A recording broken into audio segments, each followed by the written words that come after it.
भाइरो भेनरो सिंधवासियो जिए सिंधु देश जिए साईं जीअम सिहत। अॼु समूरी सिंध पंहिंजनि शहरनि ॻोठनि रस्तनि चौराहनि ते एहतजाजनि में धरणनि में ऐं पुरअज़म जेका सियासी बग़ावत आहे उन बग़ावत खे जंहिंजो उनवान जंहिंजो नारो जंहिंजो सियासी स्लोगन पंजाब तोसां झेड़ो आहे, इन नारे हेठि समूरी सिंध जेका आहे सा सरापा एहतजाज आहे। सिंध जो वकील हुजे, शागिर्द हुजनि, हारी पोरियत, समूरी क़ौम जो क़ौमी शऊर पंजाब जे उन बदमाशीअ जे ख़िलाफ़, पंजाब जे जबर जे ख़िलाफ़, दरियाह ते धाड़े जे ख़िलाफ़ ऐं लखें एकड़ सिंध जी ज़मीन जेका फ़ौज खे अलाट कई पई वञे उन जे ख़िलाफ़, यानी ग्रीन पाकिस्तान जे नाले में, कारपोरेट फार्मिंग जे नाले में फ़ौज जेका लखें एकड़ ज़मीन ते कब्ज़ो करण पई वञे उन जे ख़िलाफ़, सिंध जे वसीलनि खे पाकिस्तान में जंहिं तरह फुरियो ऐं लुटियो पियो वञे, सिंध खे पंजाब पंहिंजी कॉलोनी बनाए जंहिं तरीक़े सां बदतरीन ग़ुलामीअ ज़िल्लत ऐं सियासी इस्तेहसाल जो शिकार बनायो आहे, उन समूरियुनि ॻाल्हियुनि खे मद्देनज़र रखंदे सिंधी क़ौम ग़ुलामीअ जो इनकार कंदे ऐं पंजाब पारां जेको धाड़ो पियो लॻे सिंधु दरियाह ते उन जे ख़िलाफ़ जंहिं तरीक़े सां रोड ते निकिती आहे, मां सम्झां थो त तारीख़ में पहिरियों भेरो ईअं थियो हूंदो त हर ॻोठ हर शहर में सिंधी या उर्दू ॻाल्हाईंदड़ सिंधी समूरी क़ौम जेका आहे सा उहा एहतजाज करे, धरणा हणी, बुख हड़तालूं करे रोडनि ते निकिरी आई आहे। इन समूरी सूरत हाल में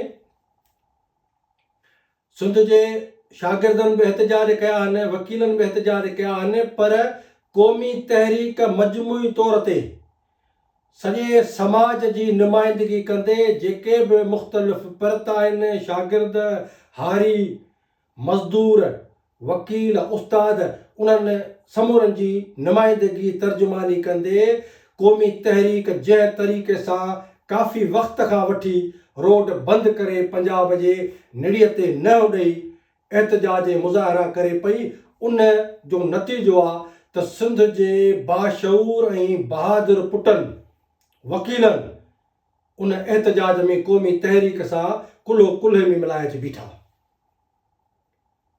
उहो जस्मम जो धरणो हुजे, एहतजाज मोरे वारो, जंहिंमें काफ़ी तादाद में क़ौमी कारकुननि खे गिरफ़्तार कयो वियो, फायरिंग कई वई, शेलिंग कई वई, डेॼारण ऐं हिरासा करण जी कोशिश कई वई, बावजूद इन जे सिंध जी क़ौमी तहरीक क़ौमी कारकुन सीना सपुर थी रोडनि ते बीह रहिया। उन्हनि चयो त सिंध जे हिन बका जे मसइले ते, सिंध जे क़ौमी आज़ादीअ जे सवाल ते, सिंध जे मुआशी फुरलुट जे मसइले ते, दरियाह जे धाड़े जे मसइले ते असां गोलियूं खाइण जे लाइ तयारु आहियूं, पर असीं झुकंदासीं न, पोइ ते क़दम न कंदासीं। नतीजे में सॼे समाज में हिकिड़ो तहरुक ऐं विलवलो पैदा थियो। हिन हवाले सां सिंध जे वकीलनि उन्हनि एहतजाजनि में शमूलियत इख़्तियार कई, पर पाण मुरादो सिंध जे वकीलनि हिकिड़ो अल्टीमेटम रियासत खे ॾिनो त बाबा तव्हां फलाणे ॾींहं ताईं जेकॾहिं इन नोटिफिकेशन खे वापसि न वठंदो, दरियाह जे पाणीअ ते कब्ज़ो करे जेके केनाल ठाहिया पिया वञनि उन्हनि तां पंजाब अगरि दस्तबरदार न थींदो त सिंध जे वकीलनि फ़ैसिलो कयो त ॿ वटि उहे धरणो हणंदा, उहे उते जेको वेहंदा ऐं ओसी ताईं वेहंदा जेसीं ताईं पंजाब इहो फ़ैसिलो वापसि नथो वठे।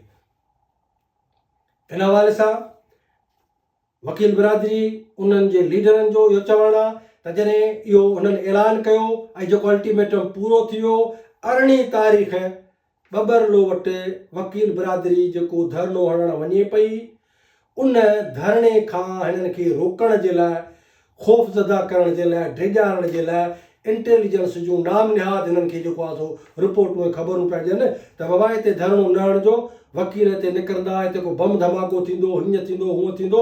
ड्रेजारे सिंध जे वकीलनि खे, सिंध जे क़ौमी शऊर खे ड्रेजारे रियासत इहो चाहे थी त सिंध जे दरियाह ते कब्ज़ो करे, को बि माण्हू ॿाहिरि न निकिरे। जेकॾहिं ॿाहिरि निकिरे थो, एहतजाज करे थो, धरणो हणे थो त चवंदासीं त बाबा बम धमाको थींदो।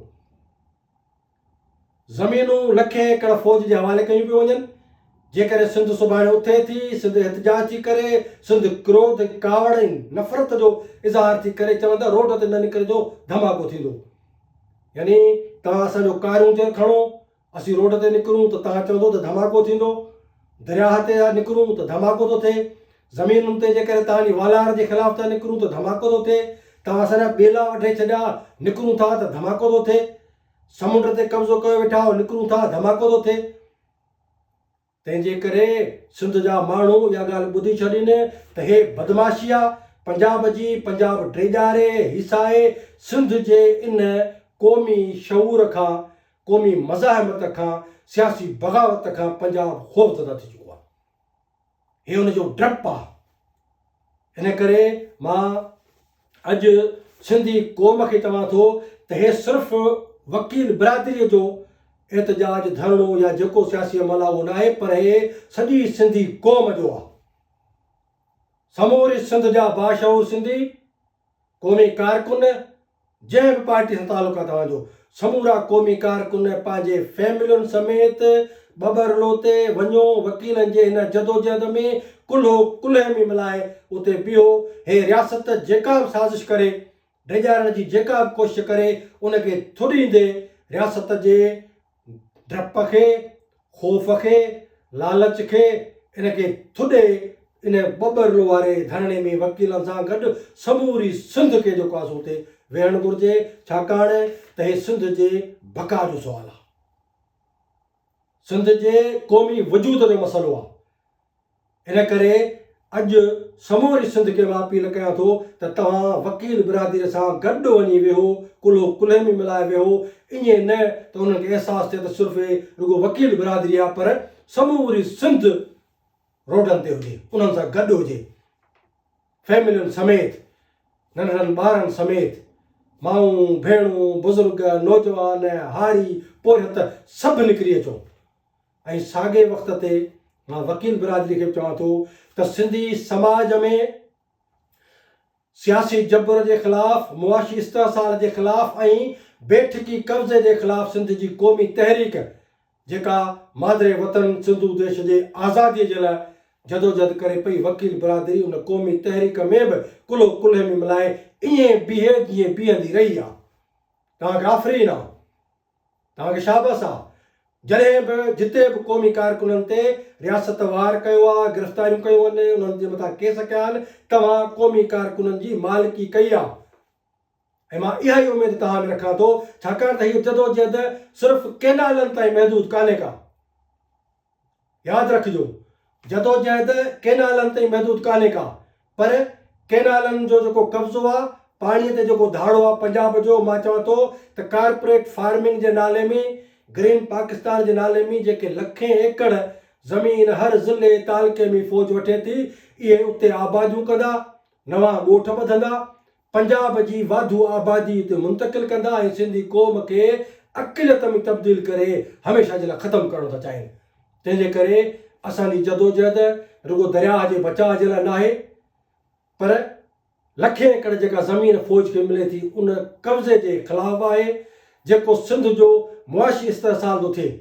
यानी असांजा वसीला तेल गैस, उन्हनि ते जेको पंजाब जो कब्ज़ो आहे, उन मुआशी वसीलनि जे कब्ज़े जे ख़िलाफ़ु जदोजहद आहे। ऐं इन्हनि समूरनि मामलनि, समूर जेके माजराऊं आहिनि, इन्हनि जो जेको मुख्य सबबु आहे त सिंध बेठिकियत आहे ऐं उन बेठिकी कब्ज़े जे ख़िलाफ़ु जेका असांजी जदोजहद आहे, क़ौमी तहरीक जी जदोजहद आहे। मां इहा उमेदु कंदुसि समूरनि वकीलनि मां, शागिर्दनि, हारियुनि, पोरिहतनि खे, समूरनि बाशऊर सिंधियुनि खे त असांखे दरियाह खां आज़ादीअ ताईं जदोजहद खे वठी वञिणो आहे। ज़मीनुनि ते कब्ज़े खां वठी आज़ादीअ ताईं, वसीलनि जे फुरलुट खां वठी आज़ादीअ ताईं, ऐं हिन बेठकी कब्ज़े जे ख़िलाफ़ वतन जे आज़ादीअ वारी जेका हतमी असांजी मंज़िल आहे, क़ौमी जेका बहाली आहे, उन वक़्त ताईं हीअ जदोजहद जेका आहे उहा जारी रहंदी। इन करे हे जेको ख़ौफ़ आहे, हे डिॼारीनि था, इन डप मां निकिरो, छाकाणि त बदमाशी रियासत पाण कंदी आहे। ऐं मां तव्हांखे ॿुधायां थो, 2014 में आर्मी पब्लिक स्कूल में प्राइमरीअ जे मासूम नंढड़नि शागिर्दनि खे कंहिं मारियो। 150 खां वधीक जेके नौजवान नंढड़ा बच्चा आहिनि, तड़पी तड़पी जेको मरी आहे, उन में फ़ौज पाण मुलवसी। इहा ॻाल्हि हाणे लिकियल कान्हे का। ISI इंतिहा पसंद क़ुवतुनि खे इस्तेमालु कंदे उन आर्मी पब्लिक स्कूल में 150 खां वधीक मासूम नौजवान नंढड़ा जेके आहिनि, उन्हनि खे जेको आहे उन्हनि शहीद करायो। इहो कंहिं कयो? इहो तव्हां पाण कयो। शहीद अकबर बुगटीअ खे 75 साल जो हिकिड़ो पीर सन कुराड़ो सियासी अॻुवान, उनखे जहाज़ मोकिले, बम हणी उनखे जेको शहीद कंहिं कयो? तव्हां कयो। ज़ुल्फ़िकार अली भुट्टे खे तव्हां फांसी ॾिनी, बेनज़ीर खे तव्हां जेको धमाके में माराए छॾियो, मुर्तज़ा भुट्टे खे कराची में ॾींहं ॾिठे दीना दास थी तव्हां माराए छॾियो। सिंध जा सियासी कारकुन, बलोच सियासी कारकुन, पश्तून सियासी कारकुन, केतिरनि खे वठी लापता करे, ड्रिल करे, जेरो साड़े तव्हां शहीद करे छॾियो आहे। तंहिंजे करे इहा तव्हांजी कारस्तानी आहे। तव्हां फाशिज़म जी तर्जुमानी था कयो, जबर जी, कब्ज़े जी। ऐं मां सवेर क्लिप पे ॾिठी त आर्मी चीफ हिन नालो फूकू पियो हणे, वॾे हाल में माण्हू गॾु करे ताड़ी पिया वॼाइनि, उते वेही चए थो त हे बलोच 1500 1400 फलाणा फलाणा जेके आहिनि, इहे बलोचिस्तान खे पाकिस्तान खां असां ॻाल्हि न करे सघंदा। इहो तव्हांजे फाशिस्ट ज़हनियत जी तर्जुमानी आहे। इहे जुमिला यानी साबित पिया था कयो त इहो कब्ज़ो आहे। का क़ौम तव्हांजे हिन जबरी इलाक़ में नथी रहणु चाहे, उनखे आज़ादी जो हक़ु आहे, उते तव्हां ईअं वेही ऐं अखियूं फाड़े चवंदो त को हिनखे फलाणे खे आज़ादु नथो करे सघे, को सिंधु देश खे आज़ादु नथो करे सघे। इहो तव्हां सियासी तौर ते बि कब्ज़ो आहे। हिन रियासत ते पंजाब जी गिरफ़्त आहे, फ़ौज बि तव्हांजी, ब्यूरोक्रेसी तव्हांजी, पंजाबी इस्तेमारियत जो जेको अददी अक्सरियत आहे उहा बि तव्हांजी। ऐं तव्हां क़ौमुनि खे चओ था त तव्हां आज़ादी कीअं वठंदो असांखां।